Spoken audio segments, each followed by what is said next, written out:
პროტესტის 67 დღეს თბილისი მოლის მიმდებარე ტერიტორიაზე აქცია სოციალურ ქსელში დაანონსდა. ჯერჯერობით უცნობია კონკრეტულად რა ფორმა ექნება პროტესტს. ერთ-ერთი ვერსიით მომიტინგეების საავტომობილო გზის რამდენიმე საათით გადაკეტვას აპირებენ. დაგეგმილ პროტესტს ეხმაურებიან პოლიტიკურ სპექტრში. ოპოზიციის განცხადებით დღევანდელი აქცია იმის გამოხატულებაა, რომ ხალხს ხელისუფლების რეპრესიების არეშინია და ევროპული მომავლისა და ღირებულებებისთვის ბრძოლას აგრძელებს. მმართველ გუნდში კი დარწმუნებულები არიან, რომ ოპონენტები მოქალაქეებს სისხლის სამართლის დანაშაულისთვის წირავენ, რათა შემდეგ პროცესის სპეკულაციისთვის გამოიყენონ.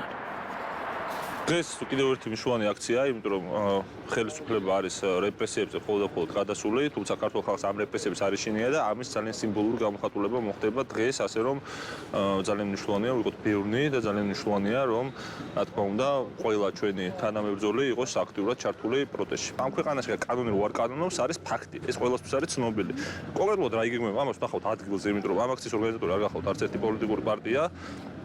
ადგილზე მისულები აღმოაჩენთ რა მოხდება ახლა რაც არ უნდა რეპრესიული კანონი დაანონსოს ოცნებამ ამით ის ვერ ჩაახშობს სიტყვის და გამოხატვის თავისუფლებას. მშვიდობიანი დემონსტრაციების წინააღმდეგ ივანიშვილის რეჟიმის მხრიდან წამების და არადამიანური მოპყრობის გამოყენების შემდგომ ახლა უკვე კრიმინალიზაცია ხდება ნებისმიერი მშვიდობიანი გამოხატვის და პროტესტის ფორმის, მათ შორის ჩემთვის ძალიან კომიკურია, როდესაც თბილისი მოლის ადგილის კრიმინალიზებას ახდენენ ისინი, იმიტომ რომ მათ ეშინიათ რეალურად სამოქალაქო პროტესტი, მშვიდობიანი პროტესტის, რომელსაც ვერაფრით ვერ გამოვკლავდნენ ორ თვეზე მეტია. როგორც წესი, ასეთი აქციების ორგანიზატორები არიან პოლიტიკური ლიდერები, პოლიტიკური პარტიები, რომლებიც მერე საბოლოოდ არ ჩნდებიან ადგილზე და წირავენ იმ ადამიანებს, რომლებიც მათ ხმას მიჰყვებიან და იმიტებენ ამ ადამიანებს ციხისთვისაც. ძალიან ბევრი ასეთი შემთხვევა გვინახავს.